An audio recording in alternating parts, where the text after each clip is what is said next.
he's like the most professional singer in the world. You can't get to a higher level of professionalism than Elton John. All right, today I'm checking out Past the Aux with Elton John and Brandi Carlile. Let's get into it. You've been told you have 24 hours left to live. What song would you play? Ooh. Help. The Tina Turner version. Help. No, that's a crazy question.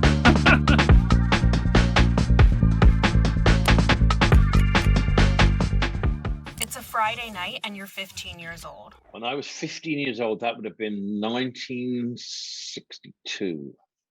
Don't know. Probably something by the Beatles. I would have been listening to the Beatles and probably Love Me Do. A friend of mine at school, Michael Johnson, bought me, he bought the record Love Me Do, which had P.S. I Love You on the B side. It was their first single. And he said, this is going to be the biggest band in the world. And he joined their fan club. In fact, he's still alive. You know, I speak to him from time to time. He's number 4 in their fan club. So he was on the money right away. I mean, if it were Saturday, I would say Saturday night's all right for fighting, but I was listening to Elton like full time when I was 15 years old. So it would be Your Sister Can't Twist. Your sister can't twist, but she can rock and roll.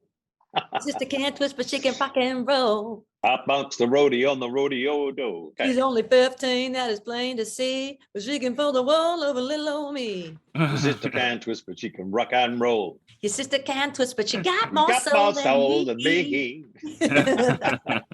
It's your kid's first day of school. What are you playing? Teach Your Children by Crosby, Stills and Nash. They wrote songs about, you know, what was going on and listening and trying to be loving, and you know, it was a lovely time of music when Crosby, Stills and Nash were making records. I'll stand by you. I'll stand by you. Won't let nobody hurt you. Yeah, by the Pretenders. That's a great one. Yeah. We're DJs right now. This is cool. Yeah. You've spent the past 2 hours doom scrolling. I would listen to Everybody Hurts by R.E.M. Shout by the Isley Brothers. You know, you make me want to shout. Watching the news always makes you want to shout. Yeah. Yes, it does. You've woken up in the middle of the night and you can't fall back asleep. I would play Motherland by Natalie Merchant because I love that song so much. It always makes me mellow when I listen to it. It's so lilting. It's like a lullaby. So I'm writing that down. That one. What is it? Motherland? Motherland by Natalie Merchant. You know, this does happen to me. And what I do listen to is Sister Rosetta Tharpe singing This Little Light of Mine. I don't know what that is. It's like speaks to my childhood self.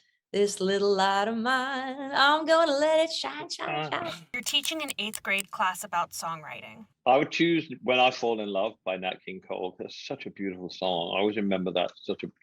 Or Carole King and Jerry Guffin song, because that's the simple songs of rock and roll. Will You Still Love Me Tomorrow? It's a simple song to play, and it's a beautiful song to sing.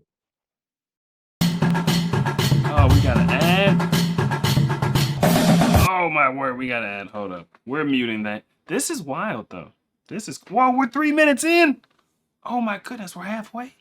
I wasn't even checking the time. I thought we were like a minute.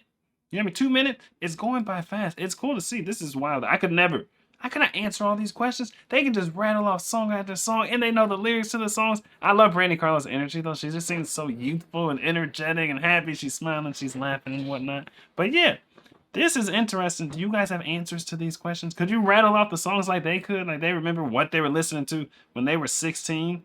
When I was 16, I don't know. I was probably listening to Kanye, Lil Wayne, one of his Carter albums. I don't remember which one. I don't remember the exact things. That's why, I guess, if music is like your number one passion, that's your profession. This is what you've been doing for decades, and yeah, you probably got musical knowledge out the yin yang, you know?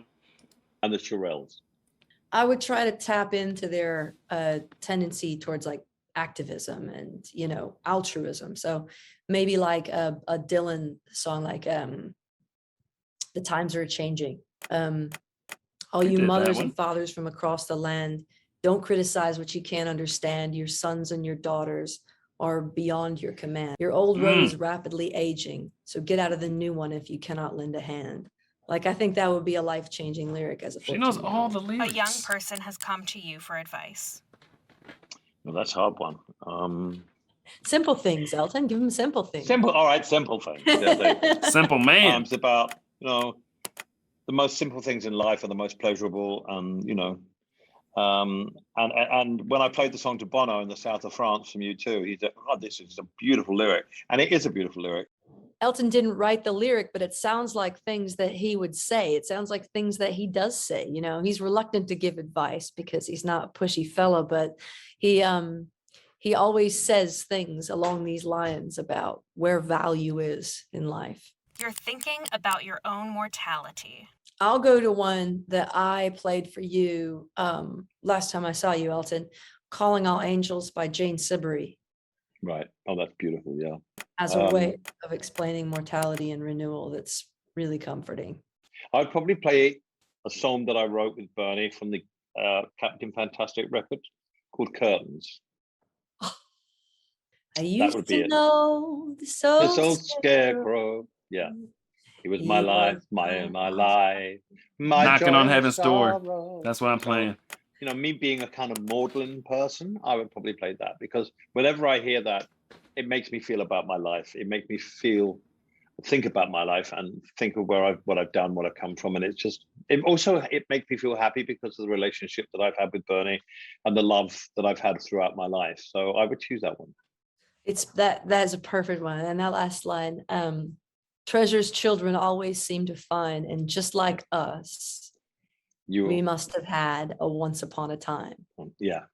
That's probably one of my favorite all-time Elton Bernie songs. And with We All Fall in Love Sometimes together. It's very hard to sing it because I get very emotional because it's preceded by We All Fall in Love Sometimes.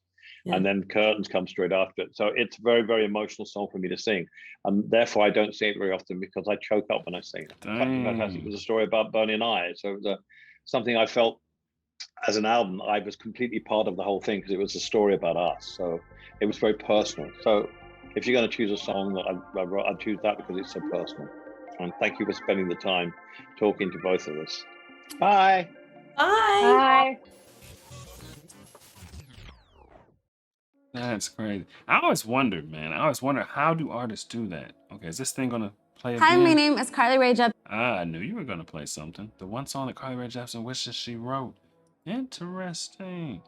But yeah, I always wonder, like, how do artists keep performing these songs that seem super emotional? I don't think I've actually seen a video where an artist gets choked up and like can't perform it. You know what I mean? I just wonder, like, does that take a toll on their mental health? Is this why artists are overdosing on drugs? You know, if you got to relive some traumatic event every month for a concert, they're going on tour, you know, be on tour for several months at a time. So maybe several times a week, they're reliving these traumatic events and stuff. And I don't know what he's even talking about. Like, I don't know who Bernie is or anything like that. Like, what is that all about? Don't know. But he said he gets choked up and he's like the most professional singer in the world. You can't get to a higher level of professionalism than Elton John. You know what I mean? Like, he's big time professional singer. If he gets choked up singing a song, it's like then anybody can. But I think these artists do a good job of not showing it. I wonder if there's footage out there of Elton John getting choked up, like can't finish the song or something. That would be me. I would be so choked up on an emotional song, I would not be able to finish it. But I'm not a professional singer, so that's why it would be me. But yeah, now I want to answer all those questions myself, man. I don't start answering them at the end, like, oh, what song would I play? What song would I play? I don't know. I don't know. Tell me, man, what do you know? What do you know? Me and my boys on the road. Who to go? She told me, boy, you to go. Like, I don't know.